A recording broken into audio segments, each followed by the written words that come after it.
Je vous remercie en tout cas d'être venu pour parler de l'ISPA, l'intersecteur personnes âgées, qui dépend du pôle intra-hospitalier. Donc l'idée de l'intersecteur de personnes âgées, c'était déjà dans un premier temps regrouper toutes les structures existantes de la Chartreuse qui travaillent auprès des personnes âgées.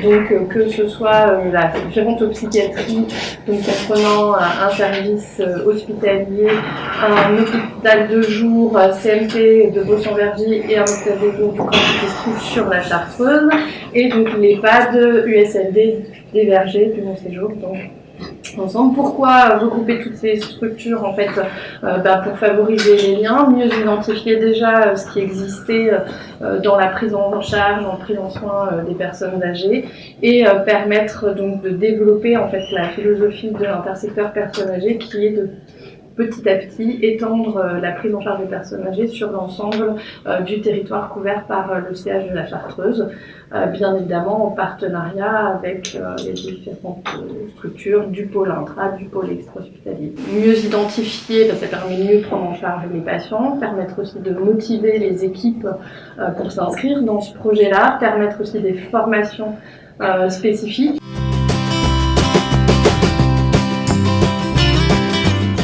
Un point qui est important aussi, c'est la visibilité de l'offre qui est proposée pour les personnes âgées sur l'ensemble du CH La Chartreuse, sur tous les secteurs qui sont couverts.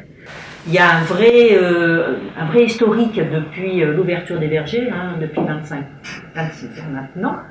Depuis 26 ans, un véritable historique sur les parcours patients, donc c'est important que ça devienne visible. Pour tout le monde, à la fois pour le tout un chacun en ville, pour les médecins généralistes, pour les tutelles, également pour les personnes de la Chartreuse. En fait, sur les Vergers, le projet essentiel, c'est une extension de l'accueil des personnes âgées relevant de troubles psychiatriques. Donc on a gardé notre casquette de gériatre, parce que quand même ma collègue et moi sommes gériatres, même si on est formés en soins palliatifs et en psychogériatrie, on reste gériatre. Mais on a quand même nettement augmenté la capacité d'accueil de ce profil particulier de résidents, qui est un profil très différent d'un EHPAD classique, puisque c'est une population qui a en gros de 55 à 75 ans, des troubles psychotiques stabilisés, des polypathologies associées,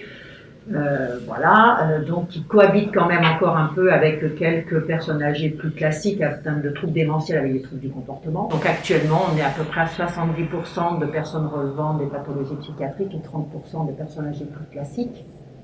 On essaye de faire cohabiter tout ce petit monde-là dans une structure qui est vaste, donc ça c'est un atout. On augmente bien sûr cette capacité, ce qui veut dire aussi former les personnels à l'accueil de cette nouvelle population, augmenter les connaissances des personnels sur ces populations particulières, donc une formation continue pour l'ensemble du personnel, également une formation par la psychologue du service avec d'une part des cas par cas, des cas concrets vis-à-vis de certains résidents, également des formations un petit peu plus institutionnelles, mais par la psychologue du service qui connaît bien aussi le fonctionnement du service avec cette cohabitation qui se déséquilibre mais qui existe quand même. Des stages terrain proposés dans les autres unités de la Chartreuse aussi pour voir les pratiques, donc ça c'est très important. Voilà, donc ça c'est le grand axe, c'est la formation des personnels. Un petit peu plus à moyen terme, on a deux projets, un qui est de l'accueil de jour avec une douzaine de places, et plutôt à l'horizon 2022-2023. Et on a un autre projet aussi qui est le projet d'avoir de l'hébergement temporaire. Donc à moyen constant, c'est-à-dire une chambre d'hébergement temporaire par unité, soit 2 chambres d'hébergement temporaire. L'idée, c'est surtout d'évaluer l'adaptation de certains résidents de psychiatrie sur des grandes unités de 37 et 38 personnes.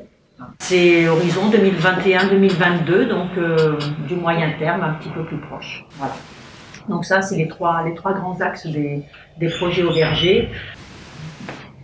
Et puis les grands axes donc, du côté gérontopsychiatrie, donc qui sont dans le sens d'élargir donc la prise en charge des personnes âgées sur l'ensemble du territoire, donc qui doivent prendre en compte deux aspects, des parties plus rurales et des parties plus urbaines, donc des secteurs.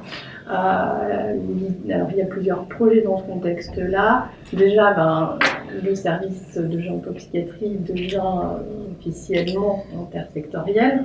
L'idée, ce serait de permettre au moins de récupérer 2 lits, mais dans des chambres adaptées. Ensuite, c'est donc d'étendre la prise en charge des personnes âgées en extra-hospitalier sur les secteurs qui sont plus dépourvus. Donc c'est d'essayer déjà dans un premier temps de permettre un accès notamment à l'hôpital de jour de Bossans-Vergy des patients de on va dire entre guillemets, de la grande couronne dijonnaise.